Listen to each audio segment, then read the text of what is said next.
Hello बच्चों, आइए हम लोग बीजगणितीय व्यंजक या अलजेब्रिक एक्सप्रेशंस के नेक्स्ट वीडियो लेक्चर में चलते हैं, पढ़ते हैं। कल हम लोगों ने चर्चा की थी कि टर्म्स जो पद होते हैं वो क्या कैसे होते हैं, कैसे हम उनको देखते हैं। अब वो टर्म्स जो बने हुए होते हैं, पद जो बने हुए होते हैं वो क्या होते हैं? Product of two or more factors. और वो फैक्टर्स क्या क्या हो सकते हैं?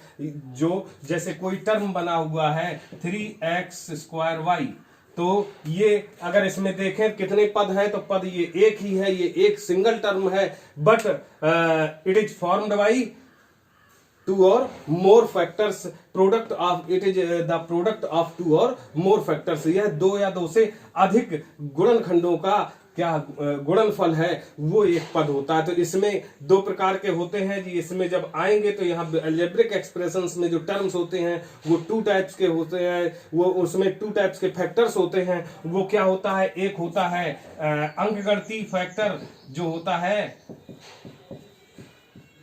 या कह सकते हैं न्यूमेरिकल फैक्टर। अंकीय जो होता है, अंकों पर आधारित होता है, वो फैक्टर होता है, मतलब न्यूमेरिकल फैक्टर। तो न्यूमेरिकल फैक्टर इसमें हो गया 3, और अलजेब्रिक जो वेरिएबल फैक्टर होता है, या कहें चर जो गुणांक होता है, चर गुणनखंड होता है, वो ये है। और ये है अचर गुणनखंड या न्यूमेरिकल संख्यात्मक फैक्टर, अंकों से आधारित। तो इसमें ये दो प्रकार के फैक्टर्स जो होते हैं उनका ये गुणनफल होता है। दो प्रकार के गुणनखंडों का गुणनफल होता है, जिसमें से जो अंकगणितीय गुणनखंड होता है, जो न्यूमेरिकल फैक्टर होता है, उसको हम लोग बोलते हैं कॉफिशिएंट। इसका नाम हम देते हैं क्या? कॉफिशिएंट ऑफ, कह सकते हैं x²y।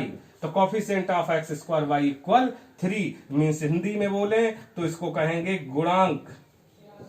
तो यहां ऐसे लिखेंगे x² का गुणांक। इस तरीके से गुणांक, ये गुणा में जो अंक है वो लिया जाता है, तो इसको बोला जाता है कॉफिशिएंट। तो इस तरीके से ये हमारा टर्म होता है, ये पद होता है। अब हम किसी अलजेब्रिक एक्सप्रेशन में हम पदों की गणना कैसे करेंगे? तो पदों की गणना पे कल हम लोगों ने बात की थी। कोई भी अगर लिखा हुआ कोई टर्म है, कोई एक्सप्रेशन है, अलजेब्रिक एक्सप्रेशन लिखा हुआ है 3x² + 7y - 5, it means we can count the terms of this algebraic expression. और this method is explained yesterday by me. कल हमने इसको एक्सप्लेन किया था। वो क्या किया था कि जो हमारे यहाँ पर पॉजिटिव एंड नेगेटिव साइंस होते हैं वो रोल करते हैं पार्टिसिपेटर्स का। ये पार्टिसिपेट करते हैं टू टर्म्स को।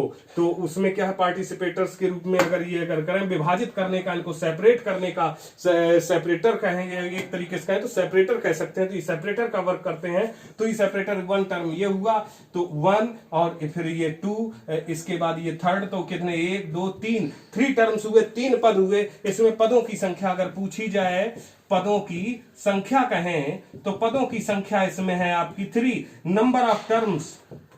नंबर ऑफ टर्म्स अगर बोला जाए तो नंबर ऑफ टर्म्स इसमें कितना है? 3 है। पदों की संख्या इसमें 3 है, 3 टर्म्स है। अगर हम कोई एक और लिख लेते हैं, 2p - 6 दिया गया है। नंबर ऑफ टर्म्स इसमें पूछा जाए तो आप लोग देख रहे होंगे, पता चल जाएगा तुरंत, आप लोगों के दिमाग में आ गया होगा। कितनी होगी? आप लोग बताएं पदों की संख्या कितनी होगी। इसमें देख रहे हैं सेपरेटर के तो क्या है, माइनस लगा हुआ, मीन्स इधर 1 है और ये टर्म है। तो कितने हो गए? 1 1 2 टर्म्स हुए, मीन्स नंबर ऑफ टर्म्स यहां देखा जाता है, तो नंबर ऑफ टर्म्स यहां पर है 2। इस तरीके से हम कोई भी एक्सप्रेशन ले लें, अलजेब्रिक एक्सप्रेशन लेते हुए नंबर ऑफ टर्म्स काउंट कर सकते हैं। 76x² - 7y × 2 + 6। इसमें पूछा जाए how many terms are there in this algebraic expression, इस बीजगणितीय व्यंजक में कितने पद हैं, तो आप क्या काउंट करके बता सकते हैं? करिए काउंट, देखिए बताइए क्या हो सकता है। हम तब तक यहां लिखते हैं, आप लोग काउंट करके देखिए, मन में सोचिए कि क्या हो सकता है, इसमें पदों की संख्या क्या हो सकती है, और उसके बाद हम बताते हैं how many number of terms there, number of terms present in the given algebraic expression. Can you find it?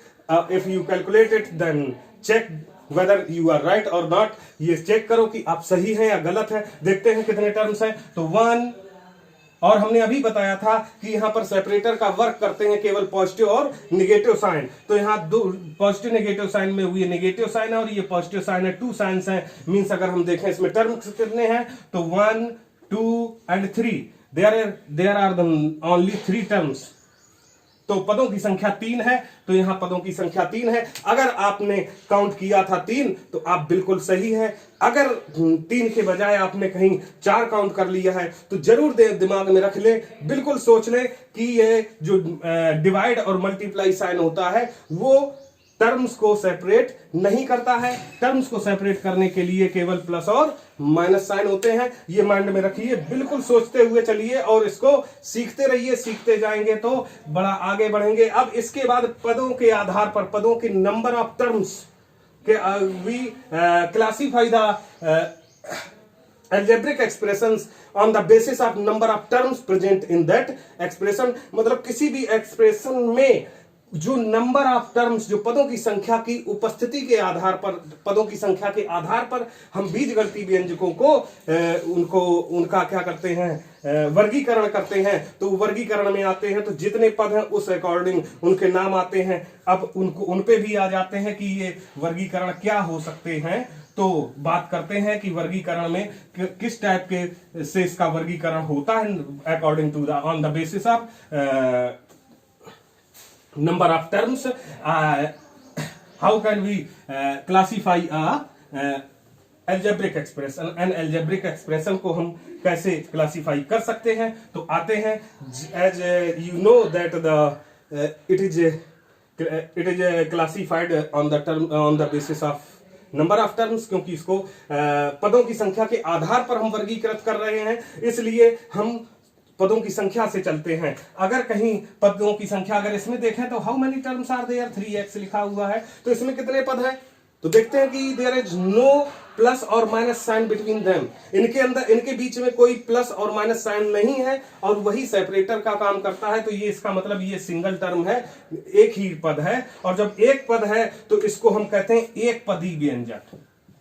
क्या बोलते हैं इसको, एक पदीय व्यंजक।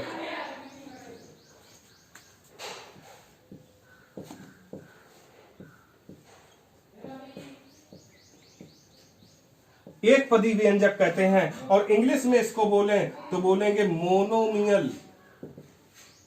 Monomial expression. लिख लेंगे पूरा एक्सप्रेशन, ये लिखा हुआ है उसी के बेस पे लिख जाएगा। तो क्या हो गया, मोनोमियल एक्सप्रेशंस। अब अगर बात आती है, ये लिखते हैं, ये इसी को अगर हम यहीं 7x लिखा था, अगर +5 लिखा हो तो अब यहां सेपरेटर 1 हो गया, प्लस जो है ये इसको विभाजक हो गया, दोनों अलग अलग बांटता है। तो ये कितने टर्म्स हो गए, 2 टर्म्स हो गए। और जब इसमें 2 पद हैं तो इसको हिंदी में बोलेंगे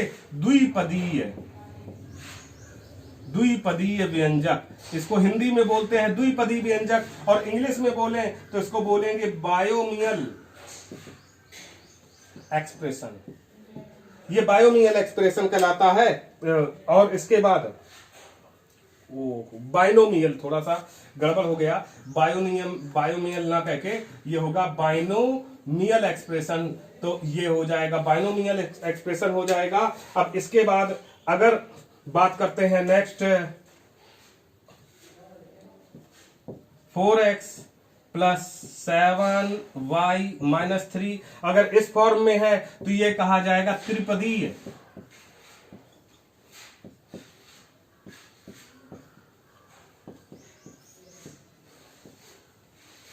त्रिपदी व्यंजक, और इसको कहेंगे ट्राइनोमियल एक्सप्रेशन इसको बोला जाएगा। और इस तरीके से इनको काउंट करते चलेंगे। और अगर 4 हैं तो वो चतुर्पदी व्यंजक बोला जाएगा। और यहाँ क्या होगा, क्वार्टरनोमियल बोला जाएगा, वो होगा जाकर के। तो कुल मिला के इससे ऊपर जब होते हैं तो ज्यादातर इनको क्या कह दिया जाता है, वो पॉलिनोमियल। जैसे इसको कहे बहुपद, इसको बोल दिया जाता है बहुपदी व्यंजक। जब और अधिक व्यंजक होते हैं तो उनको बोला जाता है बहुपदीय व्यंजक, उनका नाम ये दे दिया जाता है। और यहां पर जब बोला जाएगा तो ये बोला जाता है पॉलिनोमियल एक्सप्रेशंस बोल दिया जाता है। और इस तरीके से अब नंबर ऑफ टर्म्स को, पदों की संख्या को काउंट करते हुए पदों की संख्या के आधार पे, on the basis of the number of terms present in the expression, these are classified like this. These can be classified like this, represented here. So learn it and keep studying. Thank you. अब हम अगले video में मिलेंगे। धन्यवाद।